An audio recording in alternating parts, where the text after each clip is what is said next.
Os voy a contar algo que me pasa. Pues a mí esto me viene de casa. Dicen de mí que camino raro, que voy un poco desorientado, que me pasé la noche de fiesta en algún antro. Y los que no saben que camino así, mi madre me parió, ella me hizo así. Este movimiento que tengo yo aquí, no puedo controlarlo. Oh, no puedo controlarlo.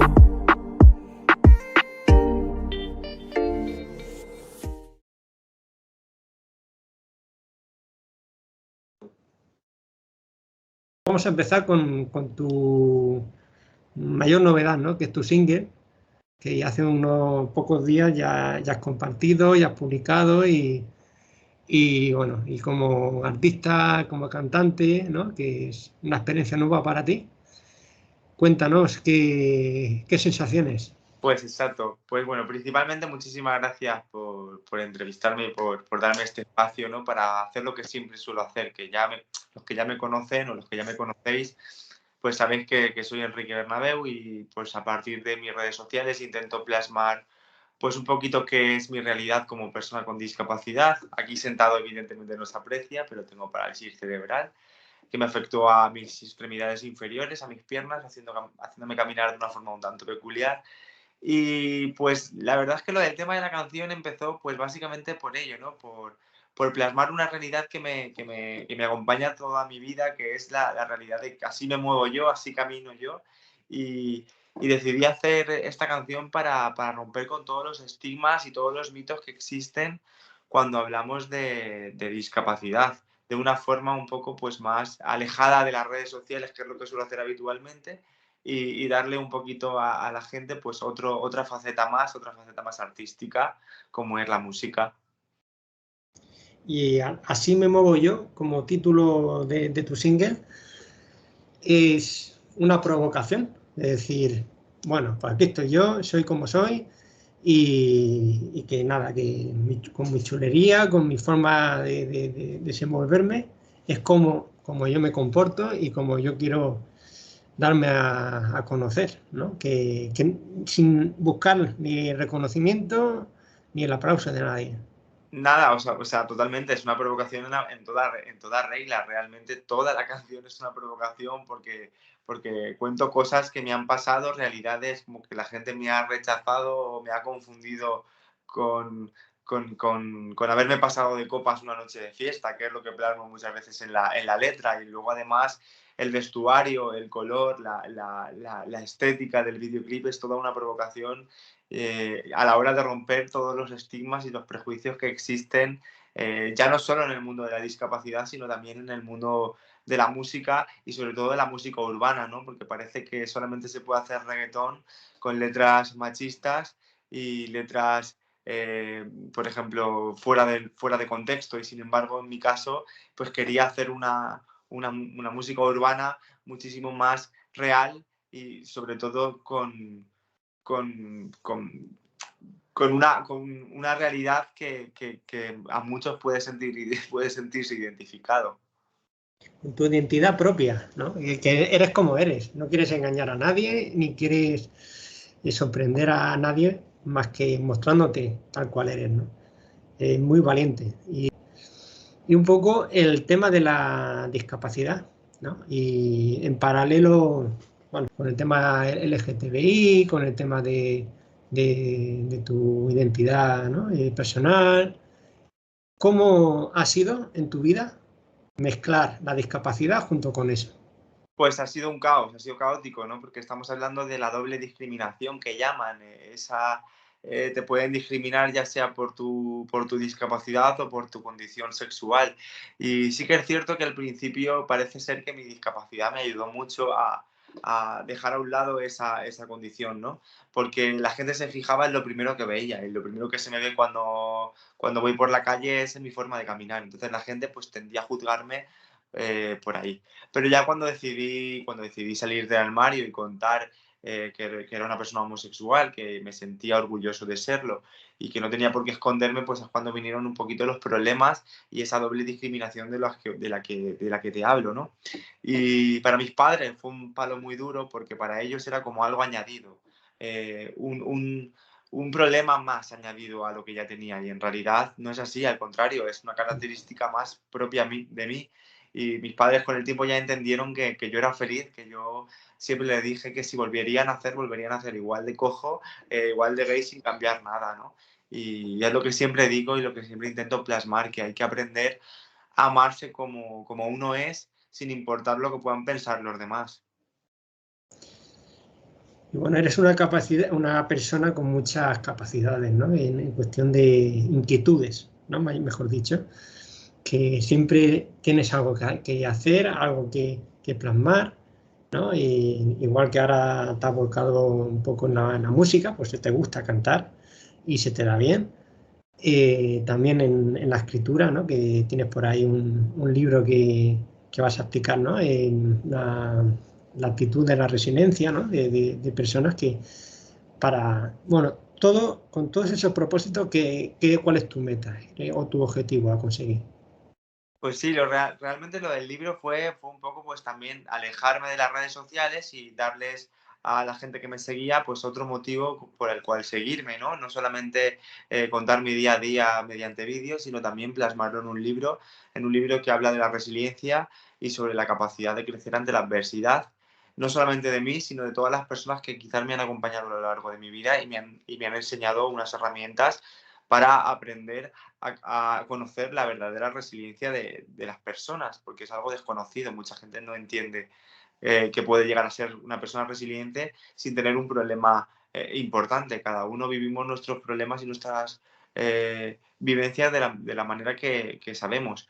Y, y la verdad es que es así, ¿no? Me gusta explorar el mundo del arte. Soy muy artista, entonces Entre personas, ¿no? Entre tú y yo, por ejemplo, que tenemos los dos una discapacidad, parece que tenemos una química, un entendimiento diferente, ¿no? Que la barrera a lo mejor aparece cuando la persona no tiene la resiliencia o no conoce la discapacidad de su persona. Ahí es cuando se presentan, ¿no?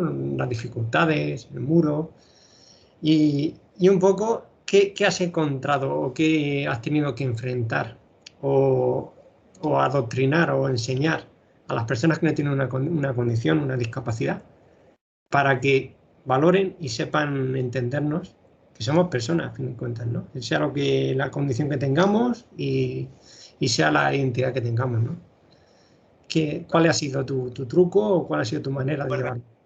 truco ninguno. De hecho, yo siempre lo digo, ¿no? Que no me quería convertir en el referente de nadie, ni mucho menos. Yo cuando empecé con esto de las redes sociales y presentarme en los concursos de belleza y todas las cosas que he hecho a lo largo de mi vida, lo hice por, por mero divertimiento mío, ¿no? Pero sí que es cierto que me di cuenta de que el mensaje estaba llegando y estaba calando a mucha gente y a muchas personas que se estaban sintiendo identificadas con mi vida y con lo que yo estaba contando. Entonces decidí explotarlo muchísimo más, dar lo mejor de mí y sobre todo poder lanzar un mensaje de positividad a todas aquellas personas que quizás por su educación o por su modo de vida pues no entienden que tener una discapacidad no es algo negativo, no es algo que nadie desee, por supuesto que no, pero nos ha tocado vivir con ello y hay que aprender a vivir con lo que nos ha tocado. Y es lo que siempre intento destacar y lo que siempre intento enseñar y reeducar a la gente que me sigue. Bueno, y entre tus vídeos, ¿no? En todo eso que vas publicando por redes, divides un poco tu niñez, ¿no? Que fue dura entre de médicos, operaciones, rehabilitación, ¿no? Y luego la adolescencia, que también tuvo sus complicaciones, ¿no? Una vez que descansaste y pudiste decir, bueno, ahora puedo ser yo, Enrique Bernabeu, sin tener que aparentar, sin tener que forzarme más de lo que toca a una persona. ¿Cuándo llegó ese momento? ¿Cuándo dijiste, ahora soy yo? Pues realmente sí que es cierto que la gente cuando echamos la vista atrás y sobre todo las personas que tenemos algún tipo de discapacidad, echamos la vista atrás, y vemos por todo lo que hemos pasado hasta llegar al momento en el que nos sentimos plenos o nos sentimos seguros de nosotros mismos, no es fácil. Y no es fácil porque mucha gente piensa que yo me levanté por la mañana y ya de repente fui positivo, fui súper alegre y fui capaz de lograr cualquier propósito, pero en realidad lo mío me costó, como tú bien dices, operaciones, o mejor dicho, intervenciones quirúrgicas, médicos, etcétera, ¿no? Pues, pero ya al final cuando ya me di cuenta de que todo dependía de mí, todo dependía de uno mismo, pues decidí cambiar de actitud y decidí coger el toro por los cuernos y pasé de ser carne de cañón a convertirme en el propio cañón y eso sí, siempre con mucho respeto, pues intentaba reeducar a la gente que no entendía qué es lo que me pasaba e intentaba volcarme con mis amigos para que conociesen un poquito más de mí, rodearme de gente positiva, gente que me sumase y no que me restase, porque a fin de cuentas lo más importante es rodearte de gente que te apoye y gente que te entienda y te comprenda como tal y como tú eres. Que te acepte, ¿no? Tal cual eres, ¿no? Y un poco, tú tienes la facultad o la facilidad de ser simpático, ¿no? De ser incluso chistoso, ¿no? Yo estaba viendo tus vídeos y veía referente a que yo estoy siempre besando el suelo, ¿no? Que solo me supera el Papa, ¿no? Tienes una gracia que eso es la esencia, ¿no? De una persona y más cuando se convive con una dificultad, una adversidad o una discapacidad. ¿Qué mensaje mandarías o compartirías con las personas que convivimos con la discapacidad? Pues principalmente siempre digo, y es muy importante esto, que nadie se debe de comparar con nadie. Es decir, mucha gente llega a frustrarse porque no es capaz de tomarse su vida con humor.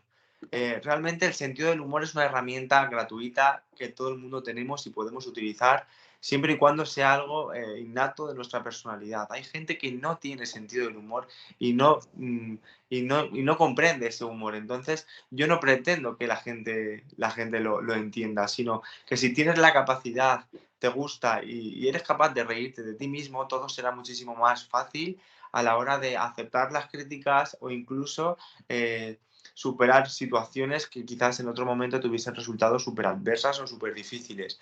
Entonces, lo más importante es no te compares con nadie, ser tú mismo y sobre todo intentar buscar la felicidad o el camino hacia ella de alguna manera, porque en la vida solamente se vive una vez. Y un poco eso, ¿no? Evitar las competencias, ¿no? Y bueno, y referente a tu futuro, a tu presente inmediato, ¿cuáles son tus ambiciones mayores? Pues que como bien hemos dicho al principio, soy una persona que no puede parar, o sea, tengo muchísimos proyectos en mente que están en marcha, como por ejemplo, me gustaría seguir muchísimo más con el tema de la música inclusiva y sobre todo regalarles y darles más música a la gente que me sigue para que sigan explorando esa faceta que a mí me fascina, esa faceta no solamente de cantante, sino también de compositor, porque tengo que decir que compongo mis letras, compongo mis canciones siempre con la ayuda de diferentes productores musicales, pero sí que es cierto que la composición de las letras es mía. Entonces es algo que me encanta trabajarlo porque no dejo de lado la escritura, que es algo que me encanta, no dejo de lado la música y no dejo de lado las redes sociales y el mensaje de inclusión y de diversidad que pretendo dar. Y luego también me gustaría también seguir con el tema de los libros, pues escribir más libros porque tengo alguno que otro apartado en un cajón y seguir rompiendo prejuicios, seguir rompiendo estigmas relacionados con el mundo de la discapacidad y romper con todo lo negativo que engloba a este mundo, ¿no? Que el límite no existe, el límite es el cielo, es decir, que siempre se puede mejorar. Nosotros nos hemos acomodado un poquito más. De hecho, tengo que decir que cuando me preguntan por algún referente LGTBQ+, o con algún referente con discapacidad, aquí en España realmente no los conozco. O sea, te puedo decir uno, puedo decirte uno y ya está, porque no se nos deja ver, no se nos deja visibilizar o salir en los medios de comunicación más a menudo para que la gente pueda llegar a tener referentes y sobre todo pueda llegar a querer luchar por ese activismo, ¿no? porque la gente muchas veces no entiende que el activismo es algo libre y es algo innato. Nadie nos va a enseñar a ser activistas, sino eso se nace y eso se demuestra día tras día. Y sí que es verdad que en otros países pues quizás cuentan con incluso muchísimos más referentes. No conozco ningún referente con discapacidad importante o alguna persona importante que haya roto con todos los esquemas y y yo pueda sentirme identificado con esa persona. Es muy duro decirlo, pero es así. Pero a lo mejor tú eres el primero, ¿no? Bueno, Vas a marcar un estilo no, a no seguir. dudo, no creo que sea el primero. Seguramente que ha habido gente mucha detrás, pero es lo que yo te decía, Sergio, que por desgracia, si no hay visibilidad, es como si no hubiese existido. Entonces, por eso lucho por esa visibilidad, para que se sepa que estamos aquí. No solo yo, sino todas las personas que han venido detrás o que están a la par conmigo y están luchando por la visibilidad de las personas con discapacidad, ya no solo los que estamos dentro del propio colectivo, sino también las personas que estamos fuera del propio colectivo LGTBQ+, y luchamos por igual por los mismos derechos y las mismas libertades, desde luego. Enrique, ¿tú piensas que en España vivimos la discapacidad un poco de puertas para adentro, escondiéndonos de la sociedad? Años atrás, estoy seguro de que sí, porque la gente se escondía y la gente tenía muchos miedos e incluso creo que estaba mal visto hasta tener un hijo con discapacidad en la familia y era la vergüenza y lo escondían. Sí que es cierto que poco a poco se va rompiendo un poco esos prejuicios y esos estigmas del pasado, aunque tengo que decir que yo conozco mucha gente mayor con discapacidad que todavía se llama a ellos mismos como minusválidos, o sea, son términos que están totalmente obsoletos, entonces tenemos que incluso reeducarnos a nosotros mismos, las personas con discapacidad, para no tratarnos así, ¿no? Y en cuanto a la discapacidad hoy en día, bueno, pues yo me siento más libre y me siento más capaz de romper con todo, aunque sí que es cierto que hay gente que todavía está anclada en el pasado y todavía está atrapada en esos miedos y en esas inseguridades que la sociedad nos ha calado tan dentro. Discapacidad, innata o adquirida, ¿cambia mucho si tu capacidad mental de aceptarte? O sea, muchísimo, no tiene nada que ver una discapacidad adquirida con una sobrevenida. Mi discapacidad como tal, yo he nacido con ella, yo he aprendido, yo no he conocido otra cosa, no puedo compararme, ¿no? No puedo echar de menos correr porque nunca he corrido, no puedo echar de menos saltar porque nunca he podido saltar, no puedo echar de menos ser una persona súper ágil porque nunca lo he sido. Bueno, hay personas que no tienen discapacidad y tampoco son muy ágiles, pero he conocido a muchas personas que han tenido discapacidades sobrevenidas a causa de accidentes de tráfico y no querrían volver atrás, no querrían cambiar su vida. Se ha dicho por esas personas y la verdad es que es lo que me parece fascinante, ¿no? Esa capacidad de resiliencia y esa capacidad de aprender a vivir con algo que le ha tocado vivir, incluso aprender a quererse tal cual ha sido o tal cual le ha tocado. Bueno, y la última pregunta para terminar, que a lo mejor la pregunta un poco comprometida. A ti personalmente, ¿en qué te ha afectado, ¿no?, el tener un físico que te acompaña, ¿no?, ese atractivo, para, ¿no?, compaginar, ¿no?, el tener una discapacidad, el tener una condición sexual diferente que antes? ¿Qué te ha beneficiado y qué te ha perjudicado ¿no?, el ser guapo, por así decirlo, para tú convivir con esta realidad? A ver, realmente, y quizás es algo frívolo, ¿no? Pero el físico, por desgracia, no solo en la discapacidad, sino en nuestra sociedad actual, eh, a veces parece que vaya por encima de cualquier cosa cuando no debería ser así. Y sí que es cierto de que parecer atractivo para otras personas, porque la belleza, ya os digo, que es relativa y que es algo efímero, que es algo que no depende de mí, sino depende de los gustos de cada uno.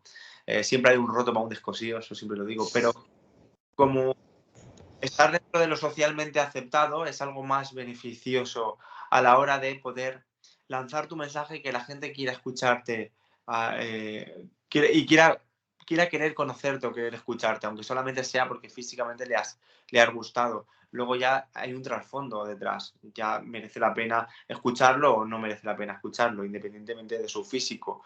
Pues quizás yo lo he potenciado realmente. O sea, yo si me levanto por las mañanas sin arreglar, sin peinar y sin vestir, pues posiblemente sea la persona más fea del mundo, pero sí que es cierto que he potenciado ese físico e intento cuidarme muchísimo más para, primero porque me gusta y segundo porque es algo positivo para mí y sobre todo, pues quizás también para los demás. Pero ojo, no pretendo gustar a nadie, yo soy como soy y intento cuidarme para mí mismo, pero me valgo de mi físico muchas veces para, pues para crear vídeos un poco más, más sexys o un poquito más llamativos. La vestimenta, siempre juego un poco con eso. Es una herramienta que yo... A muchas cosas yo me he enfrentado, muchas personas me han criticado, puede que me hayan decepcionado, pero me he levantado, pues siempre he sabido que sería así, nada cambiaría, seguiría así, este movimiento que tengo yo aquí, no puedo controlarlo.